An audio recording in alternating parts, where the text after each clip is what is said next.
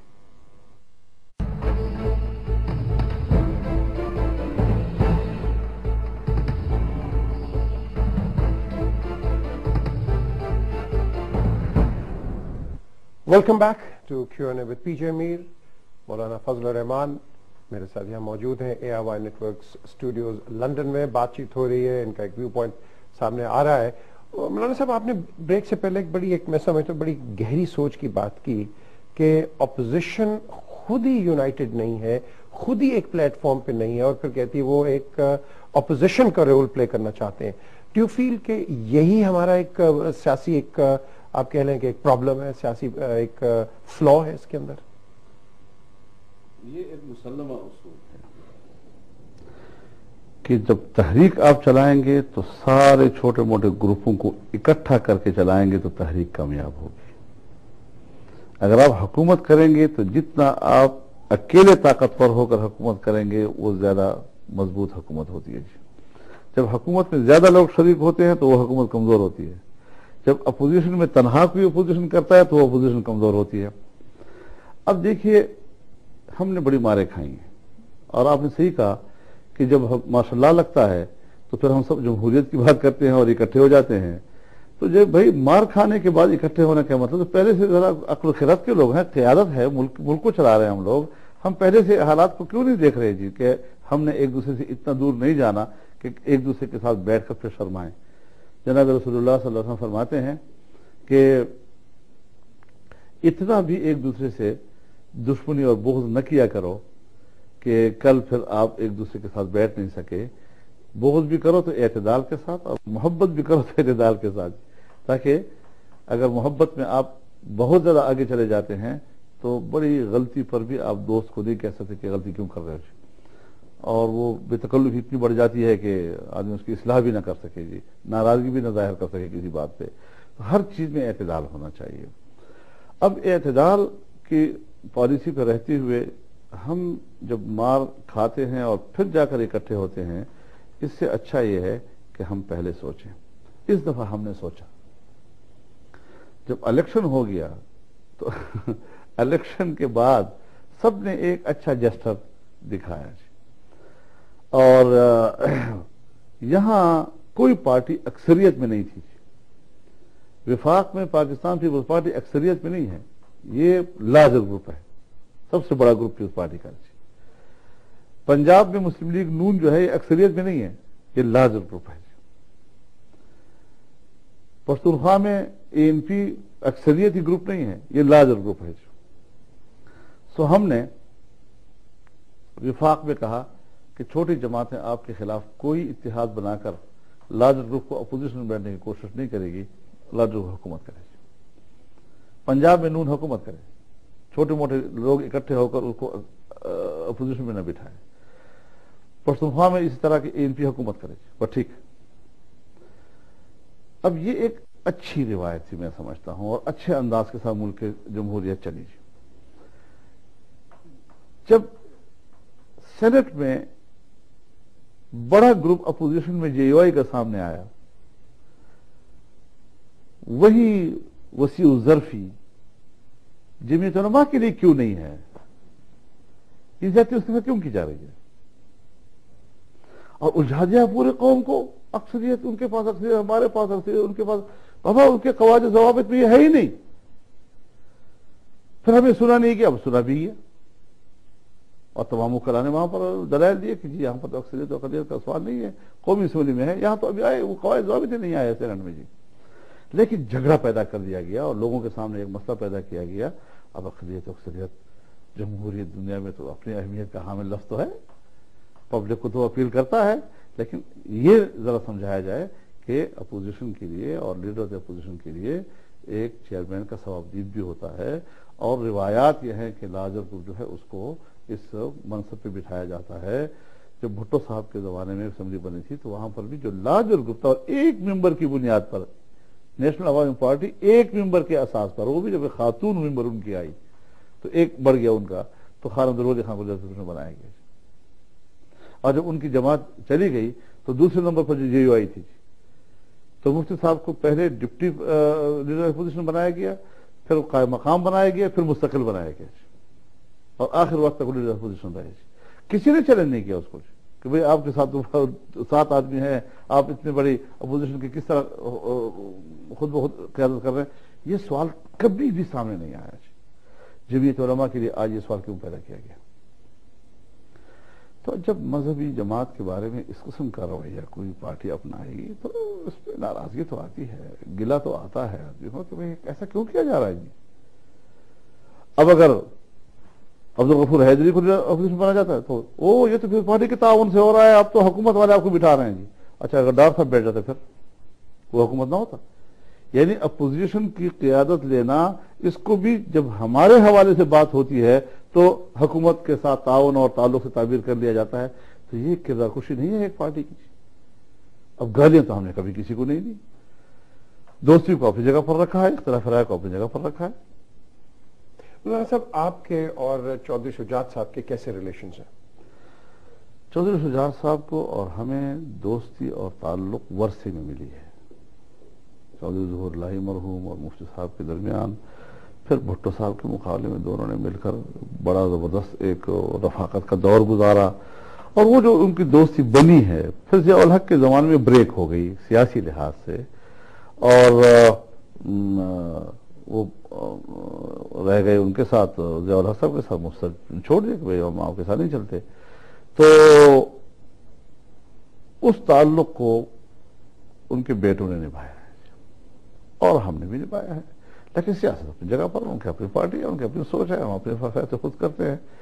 تو ذاتی تعلق جو دنیا میں ہے، اب اسفندیار ولی خان ہے، میں ان کو بڑا بھائی سمجھتا ہوں، اسی حیثیت میں پورے خاندان کو احترام دیتا ہوں، اور یہ اچھی روایت ہے، ہمارے بزرگوں کے تعلق ہمیں ورثے میں ملا ہے، ہم اس کا اعتراف کرتے ہیں۔ تو ایسے تعلقات جو ہے سیاست میں اگر ہوتے ہیں تو اچھی بات ہے۔ اب ہم نے ایم ایم اے میں کتنا وقت گزارا جی، اب اتنا وقت گزارنے کے بعد جی قاضی حسین احمد صاحب ہیں، ساجد میر صاحب ہیں، ان حضرات کے ساتھ 6-7 سال اکٹھے بیٹھ کر جو بے تکلفی پیدا ہوئی ہے، اب اس کو ہم دھو تو نہیں سکتے جی۔ آج ایم ایم اے تھا، اب نہیں ہے، یا کل ہوگا یا نہیں ہوگا، لیکن اس کی بنیاد پر وہ جو ہمارے اپنی روایات ہیں اور ہماری جو اقدار ہیں اور ایک سوشل تعلق کا جو ایک احساس ہے اور جو احترام ہے، وہ تو اپنی جگہ پر قرار ہے۔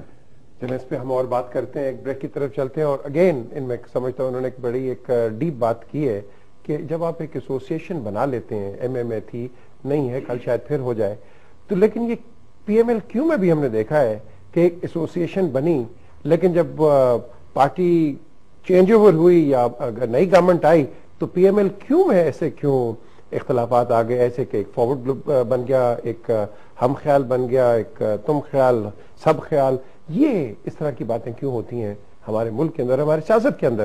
کیا صرف اقتدار کے لیے یا اپنی کنوینئنس کے لیے؟ اس پہ بھی اور تھوڑی سی بات ہوگی بریک کے بعد۔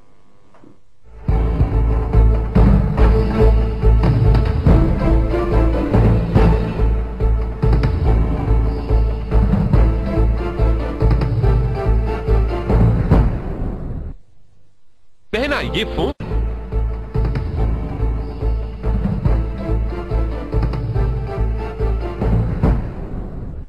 Welcome back to Q N A with P J میر۔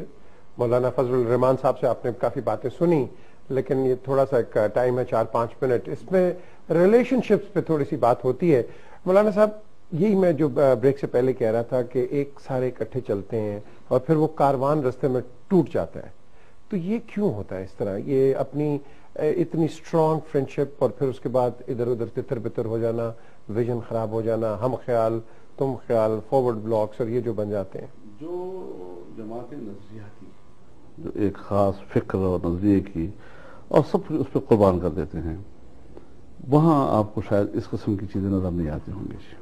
اب میں سن 88 سے اسمبلی میں ہوں اور الحمدللہ میں اللہ کا بہت شکر گزار ہوں کہ آج کے دن تک میری پارٹی کا کوئی رکن وفاداری تبدیل کر کے دوسری پارٹی میں نہیں گیا. اور اختلاف ہم سبھی لوگوں نے کیا ہے. کسی کو رکنیت ہم نے ختم کی, کوئی پارٹی سے نکل گیا, لیکن وہ فرد کا معاملہ ہوتا ہے. ایسا نہیں کہ پارلیمنٹ کے ممبر کی حیثیت میں جی اب ہم حکومت کے ساتھ جا رہے ہیں اور تو وسیع تر مفاد میں اور یہ اللہ کا شکر ہے. باقی جو اور مذہبی دنیا کو میں دیکھتا ہوں وہاں پر بھی اس قسم کی مثالیں بہت کم ملتی ہیں اور بڑے کمیٹڈ ہوتے ہیں وہ اپنی جماعتوں کے ساتھ. لیکن ہمارے ملک کے اندر جو جاگیردار اور سرمایہ دار اور یہ جو مفاداتی طبقے کی بنی ہوئی جماعتیں ہیں جس کو پھر اس کے بعد اس کا نام مسلم لیگ رکھ دیتے ہیں یعنی مسلم لیگ نے لوگ نہیں پیدا کیے, لوگ مسلم لیگ پیدا کر لیتے ہیں, چادر اوڑھ لیتے ہیں اس کی. وہاں پر پھر حالات کے بدلنے کے ساتھ لوگوں کی ضروریات, لوگوں کے مفادات تبدیل ہو جاتے ہیں اور کہتے ہیں جی وہ چھوڑ یار, وہ وقت تھا ایک جس پہ ہماری ضرورت تھی, اب وہ وقت نہیں ہے تو چھوڑ جاتے ہیں. بنیادی بات یہ نہیں ہے کہ کسی پارٹی کے اندر کچھ لوگ پیدا ہو جائیں اور وہ مفادات دیکھیں اور چلے جائیں. بنیادی بات یہ ہے کہ ہم لوگ سیاسی جو ہیں یہ ایک دفعہ بیٹھ کر طے کرتے ہیں کہ جنہوں نے وفاداریاں تبدیل کی ان کو ہم نے اپنی صفوں میں جگہ نہیں دینی. لیکن بدقسمتی سے اس دفعہ یہ آغاز ہوا کہ پنجاب میں کاف لیگ کے لوگوں کو توڑ کر جناب حکومت میں شامل کیا گیا. مسلم لیگ نون نے اس کی تعویل کی اور کہا کہ چونکہ پنجاب کے اندر کاف لیگ کا اکثریت ہمارے ساتھ مل گیا ہے لہذا یہ کہنا غلط ہے کہ یہ لوٹا کریسی ہے یا یہ جو ہے تو یہ اکثریت میں ہے, پارٹی یہ ہے اصل میں. ٹھیک ہے جی, ایک تعویل آپ نے کر لی, ہم نہیں آپ سے بحث کرتے. لیکن سینٹ کے اندر جو آپ کے ساتھ کاف لیگ کا گروپ پیلا ہے وہ تو کاف لیگ کا فضلہ ہے جو دستوری لحاظ سے قابل استعمال نہیں ہے, اور اس کے ووٹ کو آپ نے پاک و صاف بھی قرار دے دیا اور اس کو اپنے حق میں استعمال کرنے کی بھی کوشش کی. یہ چیزیں جب پبلک کے نوٹس میں آتی ہیں تو یہاں پر سوالات بھی ان کے بارے میں اٹھیں گے, اعتماد بھی اس کے بارے میں خراب ہوگا, امیج بھی ان چیزوں سے خراب ہو جاتا ہے. تو اب یہ بڑے لوگ ہیں جی, ان کے ساتھ عوام کی ایک بڑی آبادی وابستہ ہے. ہم لوگ تو یہ چھوٹے لوگ ہیں, تھوڑی سی اکثر جماعتوں کے ساتھ ہم آتے ہیں اسمبلیوں میں, پھر ہم انتخابات کے نتیجے میں ابھرنے والے طاقت کے توازن کو دیکھتے ہیں. اس توازن میں پھر ہم خود بیٹھ کر گھر میں ایک حکمت عملی بناتے ہیں کہ طاقت کی اس توازن میں جبکہ ملک پر غلبہ جو ہے ان نظریات و خیالات کا ہے اور ان پارٹیوں کا ہے, ہم اپنی پارٹی کے نظریات کو آگے بڑھانے کے لیے کیا حکمت عملی اپنا سکتے ہیں, اس کے لیے ہم ایک حکمت عملی بناتے ہیں. اور پھر اس پر ہمارے اوپر تنقیدیں شروع ہو جاتی ہیں, بھائی یہ تو اقتدار سے ملنے کے لیے کوئی راستہ ڈھونڈ رہے ہیں, یہ تو بس اقتدار سے باہر رہے ہیں, اس قسم کی چیزیں ہمیں سننی پڑتی ہیں جی. لیکن ایسی جماعتوں کو جو عددی لحاظ سے تھوڑی ہوتی ہیں اور ان کو اپنے نظریات کے لیے ایک کردار کا راستہ ڈھونڈنا ہوتا ہے, وہ پھر اپنی حکمت عملی بناتی ہیں کہ اپوزیشن میں بیٹھیں, حکومت میں جائیں تو پھر کن شرائط پہ جائیں. لیکن جو بڑی پارٹیاں ہیں ان کو اس بات کی حاجت و ضرورت نہیں ہوتی کہ وہ اس قسم کی چیز کو کہ جو لوگ نظریاتی لحاظ سے مخالف نہیں ہو رہے ہیں بلکہ مفاداتی بنیاد پر وقت کی ضرورت کے ساتھ الگ ہو رہے ہیں اور ان کی حوصلہ افزائی کی جائے, اور پھر جس طرح سینٹ میں ان کو استعمال کرنے کی کوشش کی گئی, تو میں سمجھتا ہوں کہ اچھی روایت ہم ڈال نہیں رہے اس حوالے سے. اچھا, آپ کیا کہیں گے, اب یہاں ایک نئی پولیٹیکل پارٹی آ گئی ہے, آل پاکستان مسلم لیگ, جنرل پرویز مشرف جس کی قیادت کرتے ہیں, آپ ان کا کیا دیکھتے ہیں ایک political future, political role Pakistan کی سیاست میں, کیونکہ انہوں نے میرا خیال ہے کہ 22 مارچ کا ایک اعلان تو کر دیا گیا ہے پاکستان واپس جا رہے ہیں اگلے سال. دیکھیے ایک بات تجربے سے بھی ہم کہنا چاہتے ہیں کہ پارٹی بنانا حق ہے ان کا, پارٹی انہوں نے بنائی ہے اور لوگ بھی بنا سکتے ہیں, لیکن ساری زندگی تو فوج میں گزر گئی, عمر ساری تو کٹی عشق بتا میں مومن. اب اس عمر میں عوام کی جڑوں تک پہنچنا, عوام کے اندر جا کر گراس روٹ پر پارٹی بنانا, آج تک تو کسی جرنیل کے بس میں نہیں رہا ہے. تو جب ماضی میں ہم دیکھتے ہیں ایوب خان سے لے کر اس نے بھی مسلم لیگ بنائی, پھر بعد میں ضیاء الحق صاحب بھی, اور بھی بہت سے جرنیل حضرات ہیں جنہوں نے بڑی کوشش کی کہ پبلک میں, لیکن وہ اصغر خان صاحب کے بشمول ہمارے قابل احترام ہیں, لیکن یہ